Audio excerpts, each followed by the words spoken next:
I'd like to call the city council meeting to order. If you could please stand for a moment of silence.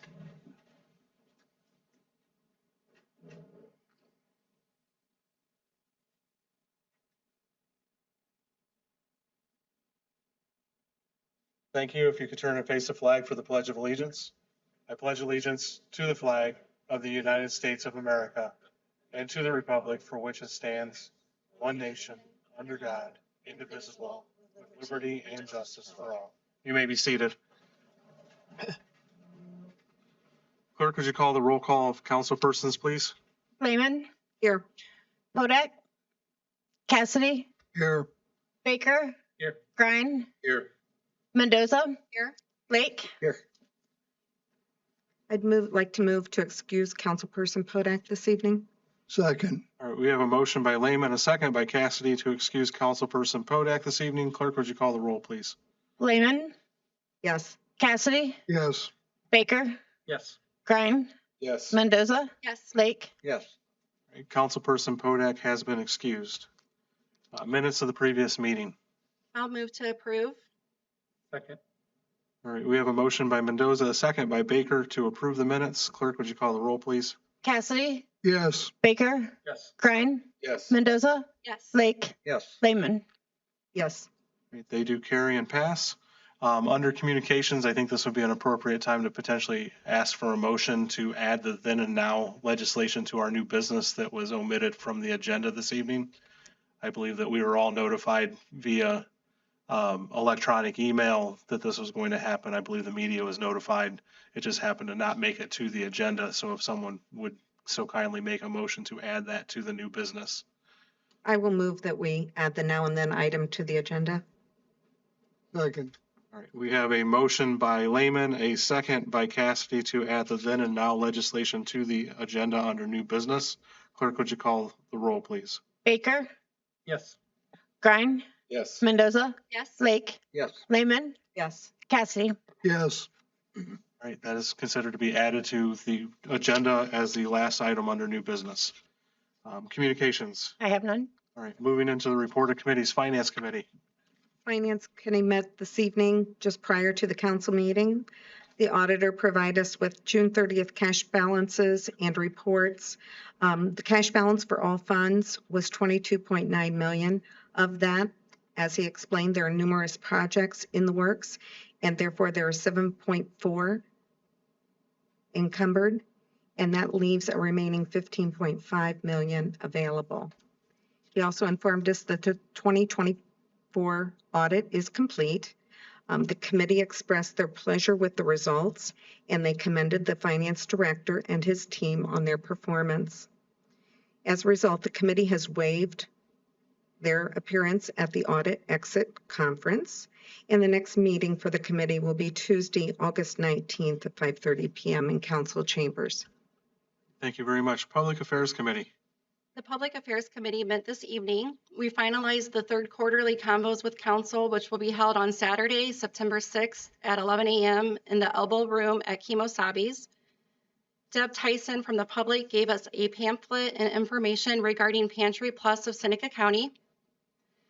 I also gave an apology for unintentionally missing 2 significant community events during my last public affairs report due to a calendar view error. I attended and had an absolutely wonderful time at both Guitar Fest and the Garden Tour and Flower Show, and regret not announcing either of them in advance. I'll take extra care to avoid similar oversights moving forward. That said, there are several events to look forward to once again in the next couple of weeks. The last day to register to receive a voucher for the Back to School shoe program hosted by the City of Fostoria in partnership with the Kiwanis Club, Pantry Plus, Shoe Sensation, and local churches will be tomorrow, Wednesday, July 16th at the Fostoria Learning Center from 10 to 1. Please bring a photo ID and proof of Fostoria residency. The Fostoria Farmers and Artisans Market, titled Christmas in July and sponsored by Manel Milling, will be this Thursday, July 17th from 4 to 8 p.m. in our downtown area. There will be a flash sale at Mom and Pop Tattoo Shop in celebration of their 1-year anniversary this Saturday, July 19th from 11 a.m. to 7 p.m. The Urban Woody Brewery Summer Concert Series featuring the Together Band, sponsored by Ryan Kin, DMD Family and Implant Dentistry, will be this Saturday, July 19th from 6 to 9 p.m. Lunch on the Lawn, hosted by the Fostoria Community Arts Council, will be next Wednesday, July 23rd from 12 to 1 p.m. on the city lawn, and with music by Brad Burkhart. Tano Tacos food truck will be on site as well. The St. Wendelin Heritage Day Festival, hosted by the Fostoria Area Historical Society in St. Wendelin Parish, will be next Saturday, July 26th from 11 a.m. to 11 p.m. in downtown Fostoria, and will feature a car show until 3 p.m., bouncy houses on the green space until 7 p.m., kids games at the parquet, food vendors, a beer tent, and music all day by DJ Matt Ehrman until Electric Circus hits the stage from 7 to 11 p.m.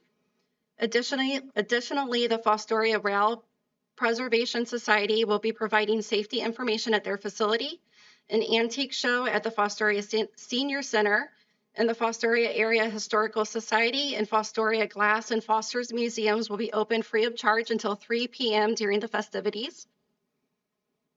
The Fostoria Community Arts Council's next summer concert series with Music in the Park will be held at the Wainwright Amphitheater at Foundation Park on Sunday, July 27th from 7:30 to 8:30 p.m. and will feature the Expando Band. Daddy and K's will serve as a rain location, and in the event that it's necessary, a notification of venue change will be announced that evening at 5 p.m. on the Fostoria Community Arts Council's Facebook page. And finally, Sentinel Career Center is hosting an American Red Cross blood drive at the Fostoria Learning Center on Wednesday, July 30th from noon until 6 p.m. I know that was a lot of events, and hopefully I didn't miss anything, but I'm glad we have so much to look forward to. Thank you. I believe that is all. Thank you. Law and Ordinance Committee.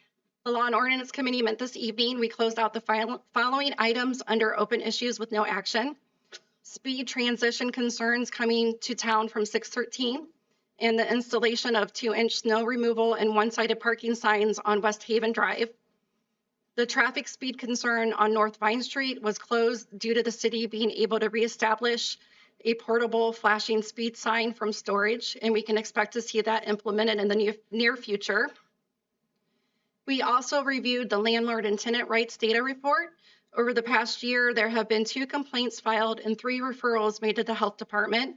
The existence of this legislation and the city's authority to conduct home inspections appears to have positively influenced landlord behavior, encouraging better property maintenance. Deb Tyson inquired about our legislation regarding electric bicycles and electric scooters, and the mayor, on behalf of the Safety Service Director, asked for our committee's consideration regarding the Main Street aspect of the road diet that was voted down so that we could move forward with just the Main Street project on our own accord. The Law and Ordinance Committee will meet again on August 19th at 5:15 here in Council Chambers. Thank you.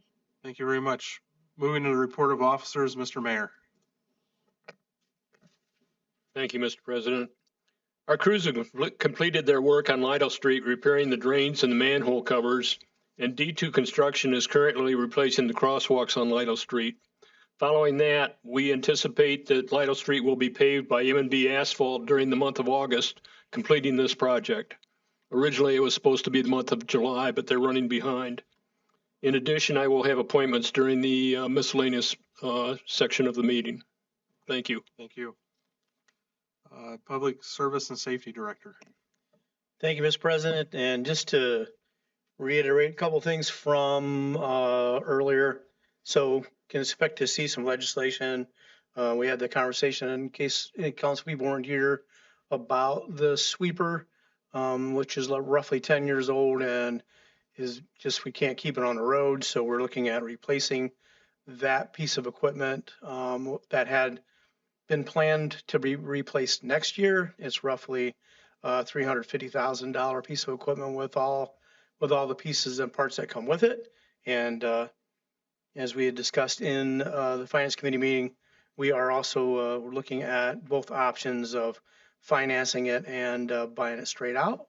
And we'll have more information as that moves along.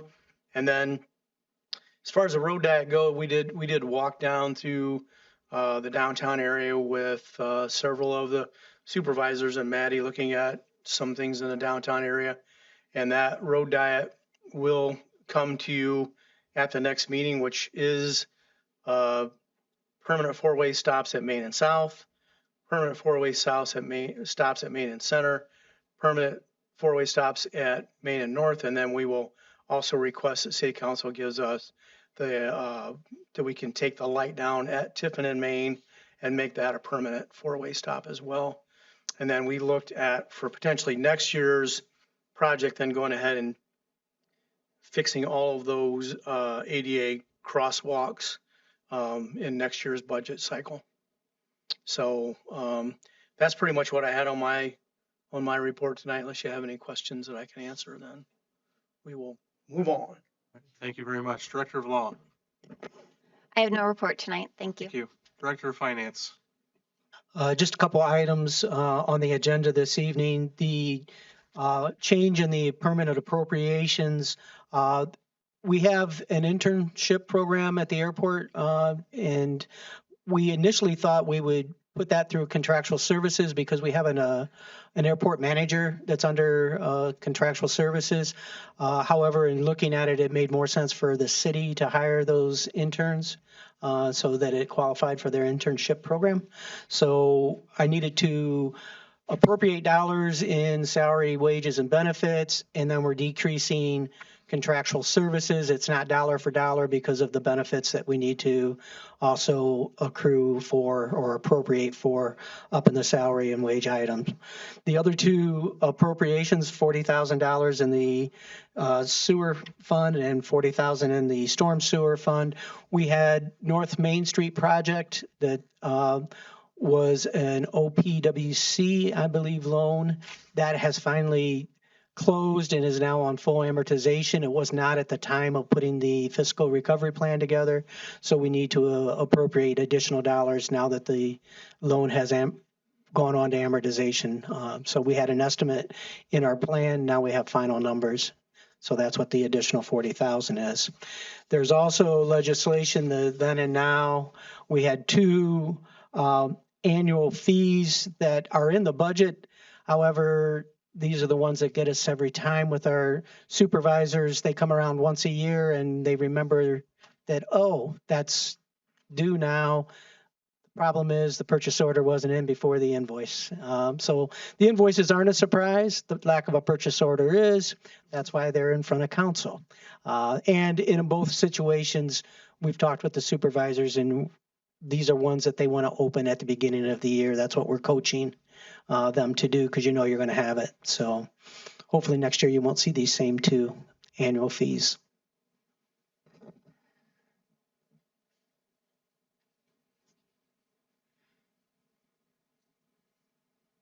All right. Thank you very much. At this time, we will move into the public portion of the meeting. We do have Police Chief Wedge, if you'd like to come up and.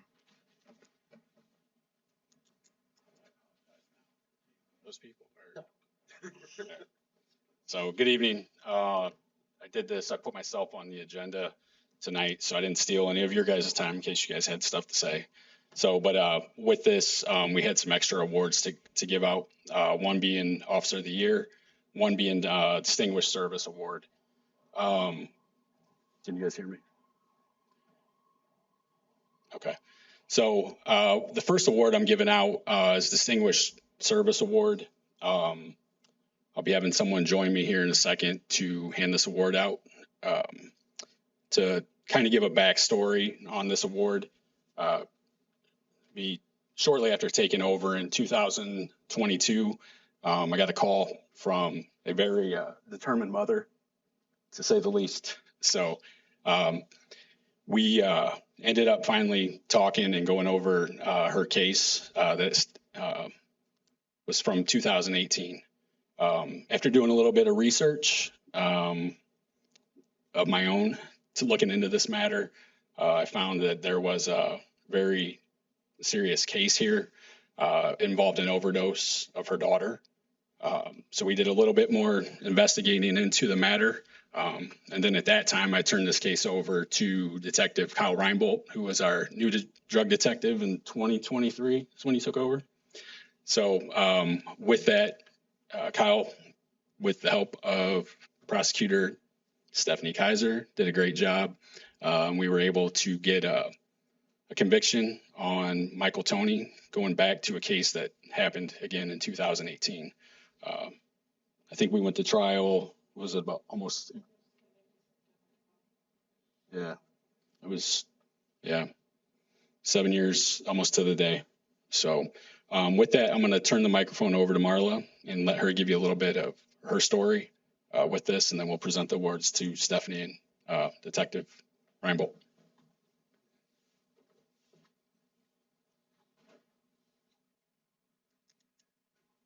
Hi, my name's Marla. And the young lady he's talking about was my daughter, Angie. The night before she died, I took her out to dinner with my mom. Dropped her back off at her house, made plans to make breakfast the next morning. I was sitting in the parking lot of the restaurant when I got a text message from her roommate that she was dead. That was September 10th of 2018. I spent my career in fire and EMS, almost 30 years. So when I got to her house and I saw her, I knew it was not a natural death. Didn't know what it was that time. We got the autopsy report back and it was fentanyl toxicity. The CDC changed it as not fentanyl poisoning, or it's not fentanyl overdose, because overdose is an intent to take something you just take too much. Angie had enough fentanyl in her to kill several people. A deadly dose of fentanyl is equivalent to about 3 to 6 grains of salt. You have no idea what you're taking. I called the chief at the time and I called city officials and I got nowhere until one day got him, and it was in December. He said, well, give me some time to pull. I'm sure it's in a box taped somewhere. He said, I'll pull it and look at it. 3 weeks later, I got a phone call and he said, well, I think I got enough. I can look at it. Fingers crossed with a big sigh of relief. Next phone call I got is I got a detective I'm going to put on it. Shock. It had been years that I had been trying. And in the meantime, I partnered with the DEA. I partnered with U.S. state's attorneys. And I've started a foundation called Angie's Wish. And then I got the phone call saying they were going to take it to the prosecutor's office. And I thought, well, no offense. They're going to look at this and they're going to say it's all these years. Probably not. Then I got the call that there was going to be an indictment. And I wanted a name. And I couldn't get the name. Wouldn't give it to me. And the indictment came down. And then we had to wait for him to be arrested.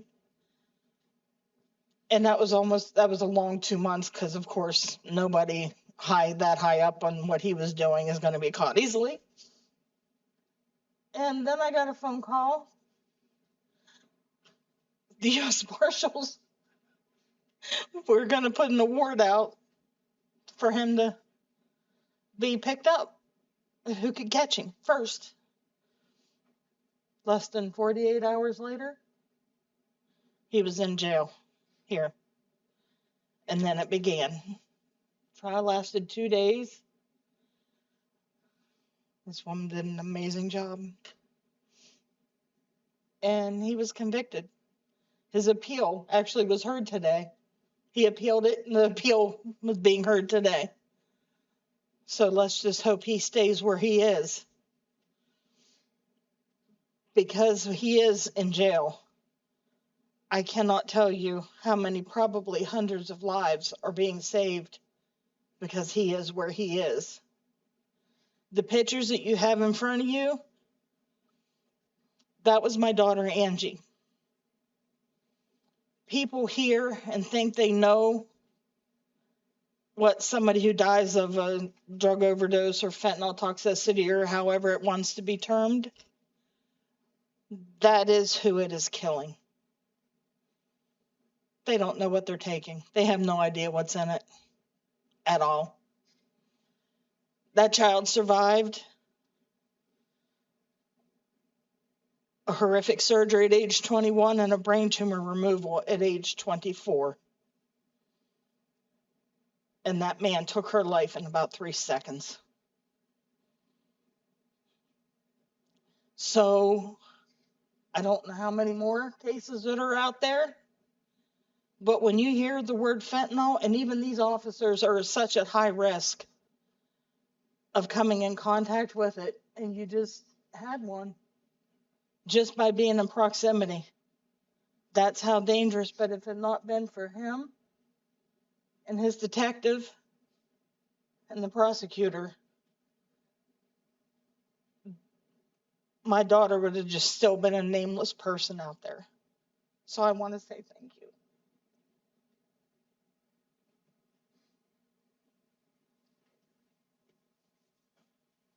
Come up, Kyle.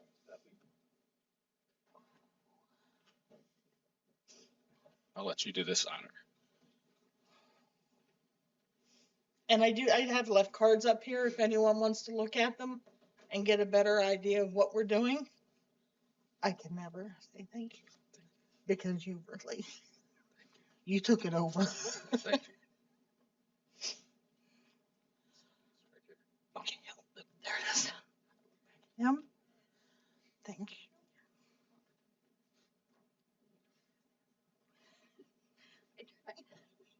You did. And I have one more that he does not know about.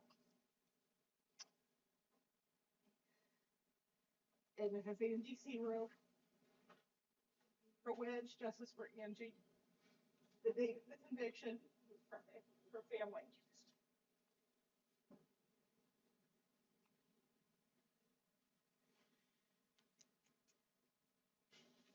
What's that? What's good? The three of you. I got one more award. Oh, Can we do that? Sure. Kind of I was lighting up a little bit. gotcha. So I appreciate it. Sure. So.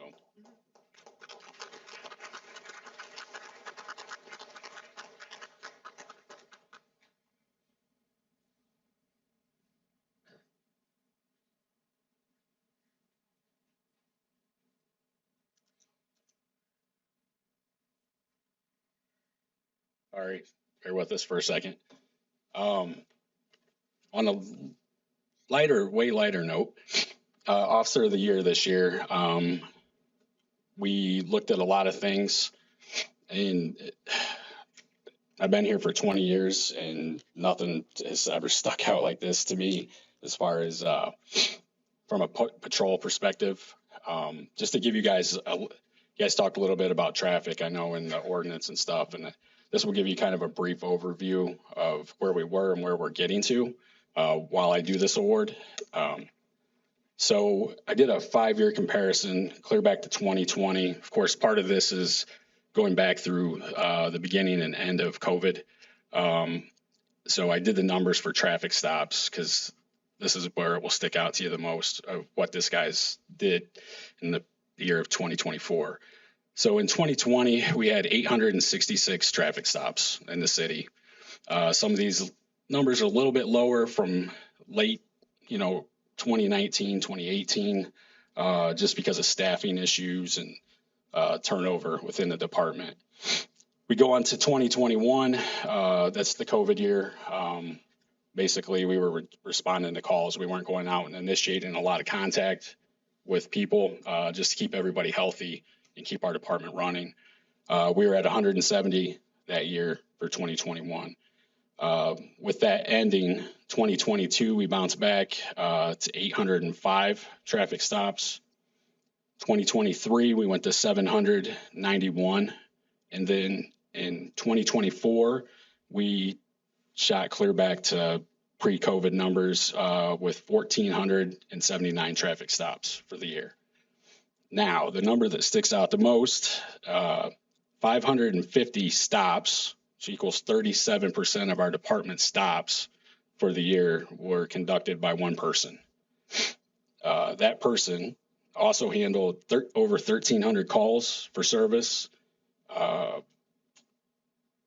handed out of his stops 293 traffic citations, had 160 arrests, and approximately 20 felony drug seizures, which included over 116 grams of cocaine, 60 grams of methamphetamine, along with numerous other heroin and fentanyl seizures.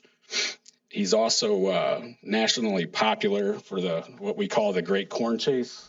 It was on national TV, if anybody remembers the pursuit at the end of last year. A little bit of corn harvesting just outside the city. But so this year, our Officer of the Year for 2024 is Cole Knopfs. Cole, you come on up.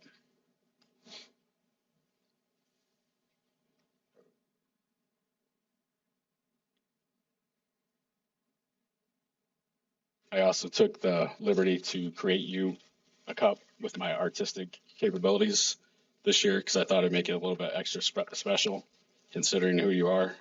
So I did a little bit of artwork on there for you. Went all out. So Brian can contest to my art skills from elementary school. So, but no, I'm just joking. I got you a real cup. So.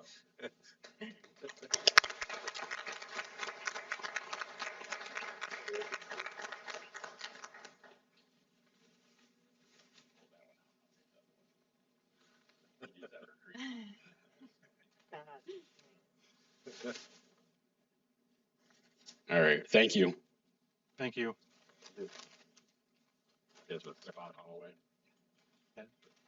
Did you and the officers and the guests want to go out in the hallway and get photos and so on? Perfect.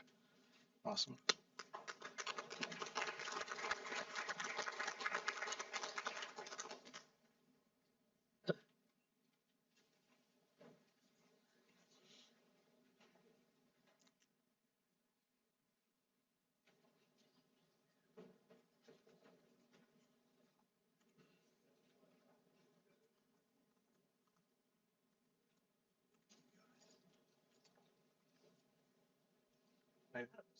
We'll take care of it in a second.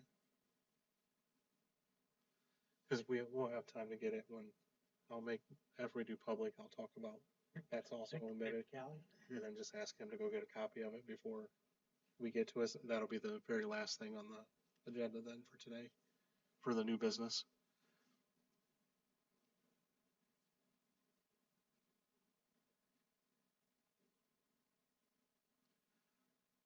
All right, at this time, we'll continue with our public portion. At this time, Deb Tyson, if you could approach the dais and limit your comments to 10 minutes. Okay. Deb Tyson, 800 Woodward Avenue, Lot 9. I want to let everyone know that Pantry Plus of Seneca County has moved from downtown because it keeps getting brought up. Well, I thought they were downtown. Well, they're at 4481 North US 23, Fostoria, Ohio, and I even have a phone number. Says that you can go any Friday. You only get to go once a month from 9:30 to 11:30, and adults need to bring an ID. If you have children, you need to bring either a birth certificate, school ID, something showing that. But anybody that lives in 44830 zip or Seneca County borders can go. They started in 1982, and they have changed from the box format to now it's a choice pantry where you get to choose your stuff. And so it's kind of like going to a little mini grocery store. And they have on the back of a pamphlet I have how people can help and donate things, and that's on Wednesdays from 4 to 9 at the same place. And I'd like to hand this out to every.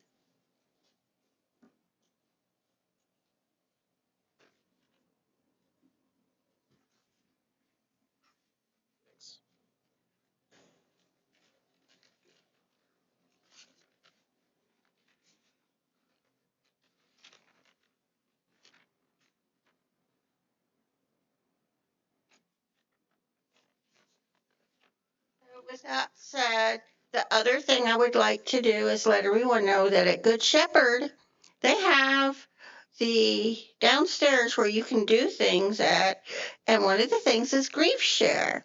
And they are starting up their next session of Grief Share August 26th. It's a 13-week program. It's totally free. Refreshments are provided. And it's real simple. Just show up. It's on a Tuesday at 2:00. Thank you. Thank you, Deb. At this time, we will open up the meeting to any other members of the public that wish to speak. We just ask that you state your name for the record and limit your comments to 3 minutes or less. Paul Allison, 118 and a half West Center Street, apartment 2, Fostoria, Ohio. That time is coming up very soon. In August, we will have the Records Commission meeting. It's scheduled for the August the 21st at 2 p.m. Again, I'm sure I mentioned it earlier. The last August when I was indisposed, the mayor's office and the mayor's staff took care of the meeting for me. And I thank them for doing that because I was indisposed. Both, let's see, was I in the hospital or in Bowling Green Manor? Well, one of the two. Anyway, it's August the 21st at 2 p.m. I'll get an agenda and other items to you next month. Thank you. Thank you, Mr. Allison. Any other members of the public wish to speak to council this evening? All right, seeing none, we are, I apologize for this, but I do need to request if you're so inclined. When Mr. Danduran gave his report this evening, I've noticed on our agenda that the airport ordinance is also omitted on our agenda this evening. He is asking for 3 items to be suspended this evening. One is the permanent appropriations for the stormwater and sewer, and then the appropriations for the airport employees, which I don't think is part of the stormwater and sewer. It is a part of one? Okay, then that's my fault. We're good. So I was going to make sure we got that corrected before we moved on, but all right, so we're all set. Good. Everything's correct. So we will now move into old business. Oh, me, sorry. Yeah. Yep, you're up. My turn. Oh, the first item is still tabled. Thank you. A resolution adopting a tentative tax budget commencing January 1st, 2026 pursuant to section 5705.28A2 of the Ohio Revised Code and declaring an emergency to exist. And that was the second reading of that resolution. Just a quick question, if I could. Sure. This needs to be advertised 10 days prior to the next meeting. Is that the council clerk? Who's responsible for advertising? For a public hearing? Or That it's available for review. The tax budget's available for review. We have to advertise that it's. You want to make sure that that gets. I can just Yeah. put it out there that it's for review where? At your The office? auditor's office. Okay, I can do that. I'll put it out there in the paper tomorrow. Obviously, they're closed. That is So done I'll do it tomorrow morning. No worries. Thank you. Thank Wait, you. I'm sorry, one more question. How long does it have to last? Or It has to be advertised just at least 10 days prior to being. every day of the 10 No, days? no, Or just once? Once, at least 10 days prior. Okay, thank you. All right, that'll be accomplished. The next piece of old sorry. business. An ordinance to adopt pursuant to section 911.01-911.02 of the codified ordinances of the city of Fostoria, Ohio, the petition to vacate an unnamed alley in the 3rd ward of the city of Fostoria. That is the second reading of that ordinance and concludes old business. We will now move into new business. An ordinance to adopt pursuant to section. Did I just read that? Different alley. Okay. Yeah, it's a different alley. Sorry, I freaked out. Sorry. An ordinance to adopt pursuant to section 911.01-911.02 of the codified ordinances of the city of Fostoria, Ohio, the petition to vacate an unnamed alley in the 4th ward of the city of Fostoria, Ohio. That is the first reading of that ordinance.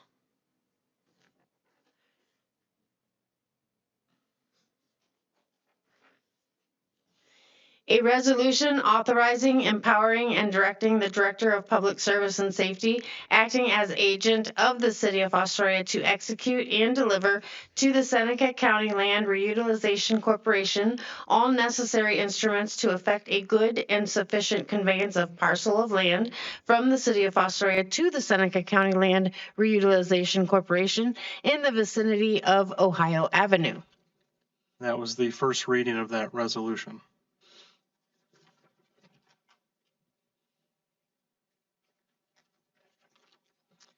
An ordinance adopting and amending ordinance number 2024-105, permanent 2025 appropriations by decreasing appropriations and appropriating from unappropriated funds in the general sewer and stormwater water management funds and declaring an emergency to exist.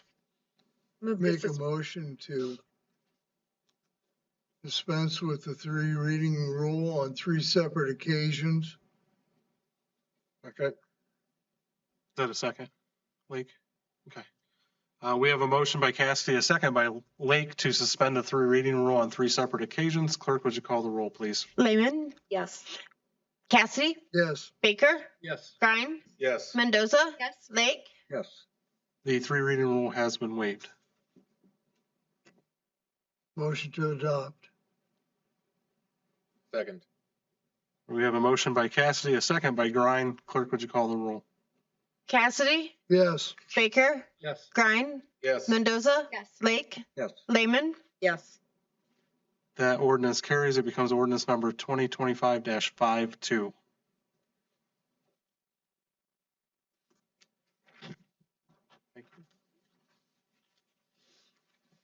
A resolution approving and ratifying the prior acts of the department heads and safety service director and improving then and now certificates for said expenditures and declaring an emergency. Move to suspend the 3 reading rule on 3 separate occasions. Second. We have a motion by Lehman, a second by Grine to suspend the 3 reading rule on 3 separate occasions. Clerk, would you call the roll, please? Lake, Yes. Lehman, Yes. Cassidy, Yes. Baker, Yes. Grine, Yes. Mendoza. Yes. Right, the 3 reading rule has been waived. Move to adopt. Second. All right, we have a motion by Lehman, a second by Baker. Clerk, would you call the roll, please? Lehman, Yes. Cassidy, Yes. Baker, Yes. Grine, Yes. Mendoza, Yes. Lake, Yes. Is that everybody? Lehman. Did everybody vote? Sorry, I was trying to figure out whether this is a resolution or an ordinance. So it does carry. It becomes resolution number 2025-53. And that concludes our new business for this evening. Is there any need to go into executive session this evening? Seeing none, is there any miscellaneous business this evening? I believe, Mr. Mayor, you have some. Yes, Mr. President, I would like to appoint the following people to the Parks Board: Sarah Betts, Brooke Downing, Shiloh Frankert, Ellen Gatrell, and Kristen Coaster. Do we need a motion to approve those? So moved. Second. All right, we have a motion by Cassidy and a second by Lake to affirm Mayor Manel's appointments for the Park Board. Clerk, would you call the roll, please? Lehman, Yes. Cassidy, Yes. Baker, Yes. Grine, Yes. Mendoza, Yes. Lake. Yes. That does carry. Any other miscellaneous business this evening? Seeing none, we'll entertain a motion to adjourn. So moved. Second. We have a motion by Cassidy, a second by Lake to adjourn. Clerk, would you call the roll, please? Lehman, Yes. Kodak, I'm sorry, Cassidy, Yes. Baker, Yes. Mendoza, Yes. Grine, Yes. Lake. Yes. All right, we are adjourned at 6:39 PM.